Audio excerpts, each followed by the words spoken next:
It is Halloween weekend and trick-or-treaters will be out and about through Monday night as neighborhoods host parties and trunk-or-treats. TXDOT's Jennifer Wright is here with some pedestrian safety tips to keep in mind.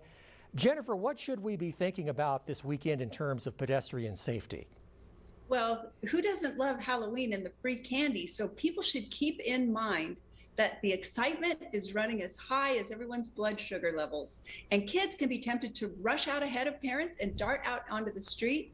Drivers can be tempted to hurry from place to place, and people can overindulge at parties. So it'll be up to both drivers and trick-or-treaters to use caution these nights. All right, so what can drivers do to up their safety game, Jennifer?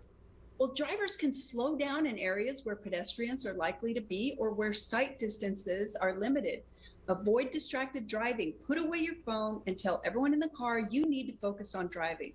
Watch out for small pedestrians darting out into the street from between parked cars or out from behind shrubbery.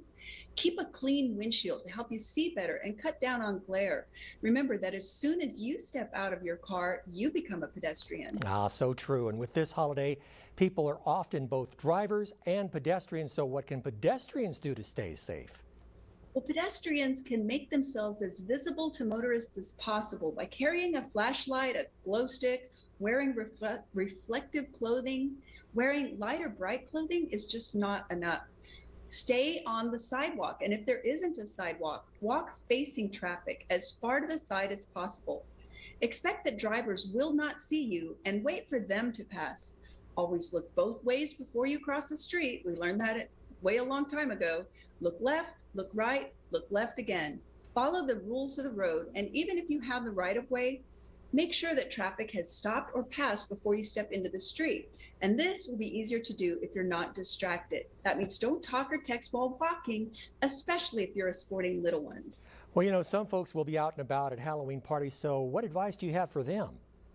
For those out to party, we always say, plan while you can for a sober ride home ahead of the Halloween festivities. Whether it's using a ride share, designating a sober driver, alcohol affects judgment, balance, and reaction time. So even if you're just attending a neighborhood party, know that walking impaired can be just as dangerous as drunk driving.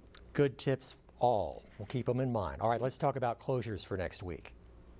Well, they're not too scary as far as project closures next week, with the exception of the tricky Loop 375 widening project, which has full overnight closures in both directions of America's highway, Sunday through Thursday, northbound from Saragossa Point of Entry to Alameda, and Tuesday through Thursday, southbound from North Loop to Saragossa Port of Entry, starting at 9 p.m. So also Sunday through Thursday, expect the Pan American intersection to be closed overnight. The horror. The northbound Pan American exit ramp will be closed daily Monday through Saturday at 9 a.m., which will really make people howl. Our concrete pavement is quite old and in need of constant repair, sort of like the living dead. So fall repair Monday night will close alternate lanes westbound from Schuster to Executive and Tuesday through Thursday nights westbound from Hawkins to Airway. I-10 Connect will close US 54 northbound at Pershing Monday night, and traffic can just stay on the collector distributor lanes and re-enter after Cassidy. No monster mashups, please. I-10 widening west will have those intermittent lane closures on I-10 in both directions from Vinton to Red and on South and North Desert between Anthony and Red. We asked the contractor how often they were deploying those, and they said only about once a week, so that's kind of a treat. And I think you've set a record for Halloween references in our story, Jennifer. Jennifer Wright from TXDOT, thank you. We'll see you next week. Thank you, Mark. I hope I wasn't too candy corny.